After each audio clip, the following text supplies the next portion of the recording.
We have the classic Tourtière. This is a Métis and Francophone favorite. It came to be about in the 1700s in Quebec, and of course with the French roots with the Métis, it traveled all the way through the prairies. Our family has had this as a dish for years. My mother makes it all the time. It's really great with gravy or on its own, and traditionally it would have been done with any meat that was available. So, it's a meat pie. And it's got a crust and the kind of meat, when buffalo were being hunted on the regular, that would be in there. If you had beef, as that became more prominent in the prairies. Venison. Whatever you're hunting, you can make a meat pie out of it. So the first step is making the crust. Yes, so I've got a bowl here of flour. I've just used all-purpose flour. The recipe calls for 5.5. I take a half out so I can use it when I'm rolling it out. So to the 5 cups of flour, I'm going to add 2 teaspoons of salt. I mix that around, then I'm going to add the shortening. Actually, it's lard, not shortening. It's my preference to use this instead of the shortening, but you can use whatever you want, whatever your recipe calls for, whether it be shortening or lard. Thank you. So, again, I'm a hands person, so I'm going to mix it with my hands. I'm going to try to do it fast so that the lard doesn't melt.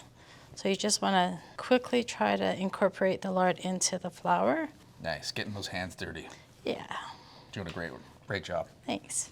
So people can use lard, or they can use vegetable oil. Like what is it? Shortening is called? Shortening. Yeah. Shortening. So shortening would be a vegetable product, and the lard would be an animal product. Great. So somebody's veggie or vegan could make a crust that way. Exactly. Nice. When I was first taught to make pastry, I was younger and a little bit rough, I guess, and the person teaching me how to do it scolded me and said, never, never, never, never treat a pastry rough. Be soft and gentle like a baby. Just pat it and rub it. Once the liquid is added to it, you don't want to overwork.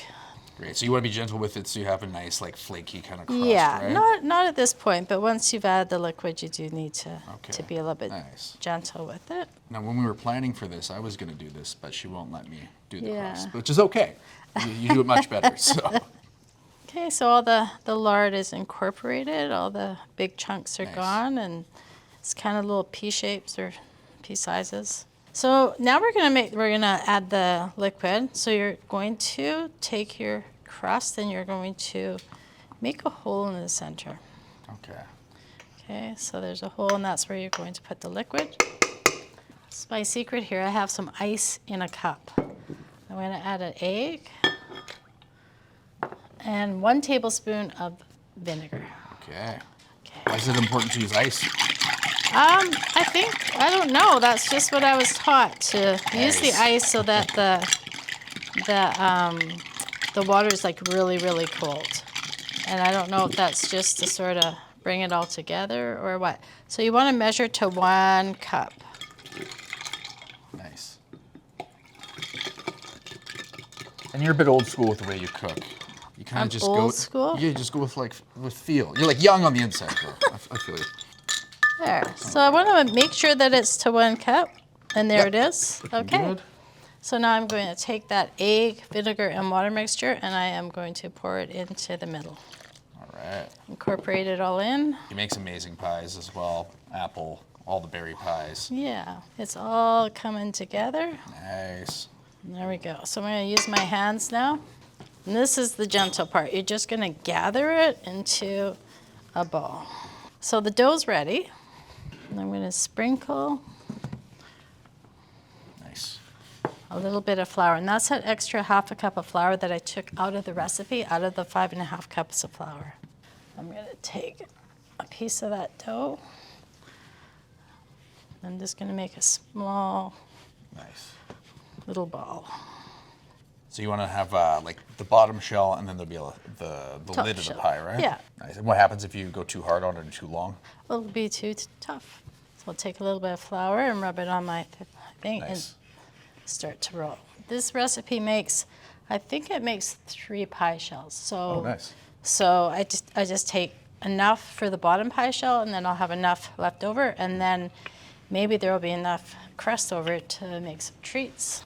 And that's what the kids liked I don't know what we Yeah, call I them. never had really a name for them. No, no, but it was just a way to use the extra dough. Yeah, nothing goes to So waste. did you notice I am rolling from the the middle out, right? I'm not going back and forth, back and forth. I'm just rolling from the middle out and stretching it. Looking good. That's the first part. So you can feel what side is kind of too thin, like maybe that side. If it's a little too thin, you can just press up, and if it's a little too thick, you can press out. Nice. Okay, so you'll take your dish. You're gonna roll your pastry onto your dish. So you're gonna take it, and that's the important part about putting the flour down there is that it doesn't stick. And also too, there's flour on there. You're gonna take that and roll it. Well done. There you go. So you don't ever want to stretch your pastry. You want to fold it in Nice. so that it doesn't thin out. So now it's ready. So you got it all down in the corners. It's ready for us to put the filling in. Then I'll roll out the next one and we'll put it on top. So for the next step in making tourtière, we're gonna have to make the filling. And the filling is pretty simple. This is a meat pie. Traditionally, we would have used anything from game meat like venison, elk, moose meat, bear, buffalo. But in these days, we're using a little bit of mix between pork and beef. So first we'll start with the mixture. This is 1 pound of beef and 1 pound of pork, and we're gonna just fry it up. Let's just pop it in there, nice and good. I think this is all good, looking good? Looking good, yeah. All right, so we'll fry that up, mix that all up in there, and this will bake really nice into the pie. And a lot of people will serve their tourtière with gravy, which kicks it up a notch. So traditionally, the tourtière developed in Quebec in the 1700s, and then as the French aspect of the Métis traveled down and towards the prairies, the pie followed with it. And over the years, it's been originally it was anything from cubed meat to minced meat, root vegetables, and it would be any kind of game meat that people would capture. So it could have your elk, it could have deer, venison. Moose meats, and as we started to lose the bison, it would transfer over to what was available in the prairies, which is beef and pork. So our mixture of meat here, this is beef and pork, is almost all cooked up, and it will go through a secondary cook in the pie. But here we got this all nice and broken up there, so not big chunks or anything like that.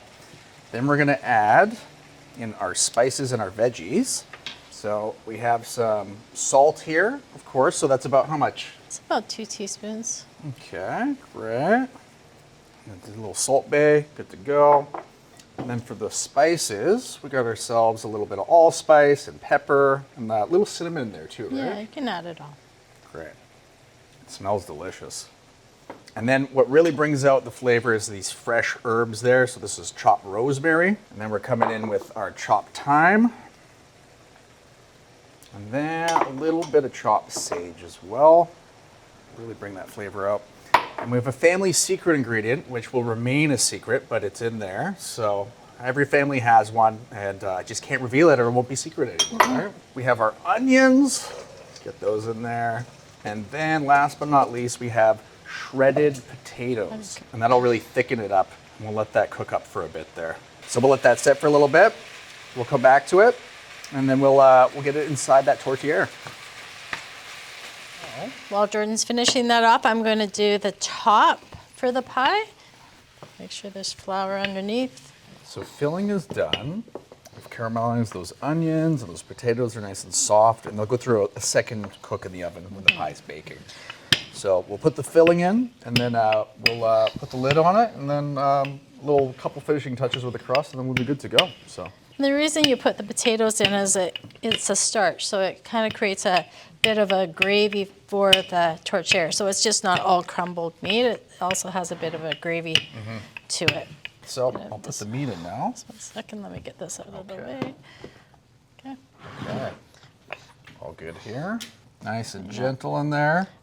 Like a baby? Is that what you said? I'm Very reckless. messy baby. Okay, maybe not all. Let's see. Okey-doke. See where we're at. Ooh, that's a stuffed tourtière. Ooh. Is it ready for a lid? Yeah. Okay. You don't want to overfill it because then the natural juices and the oil from the tourtière will overflow and into the oven, and it'll be a big mess. So you've got your rolled pastry, and you will take it and you will place it on top. There we go. So before you put the top on, make sure you just wet a little bit around the edges so that the two crusts come together. Nice. So I'm gonna cut those off. No, I'll just do this one first. So you pull up and press together. Not too thick. You don't want thick crust. So you're really sealing those two together. So pull up, press. You're gonna take your knife.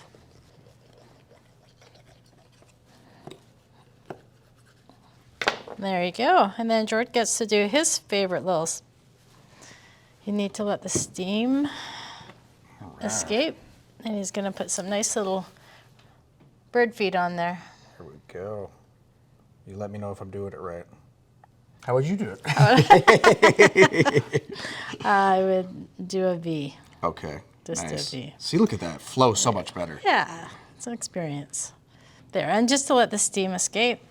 So in the oven at 375 for about an hour. Yeah. And there we go. All done. Nice.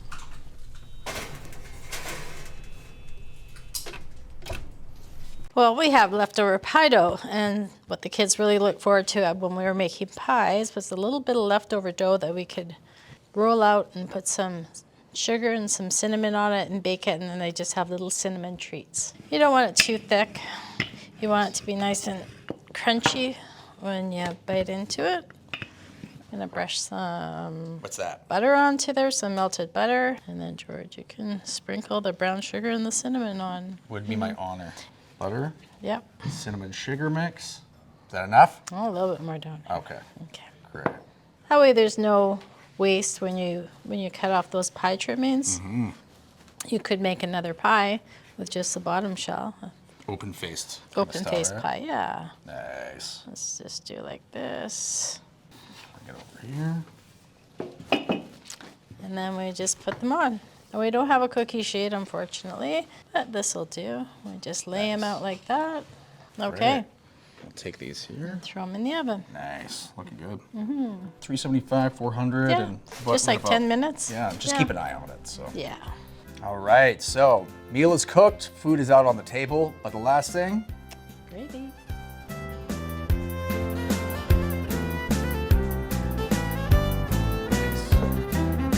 all right,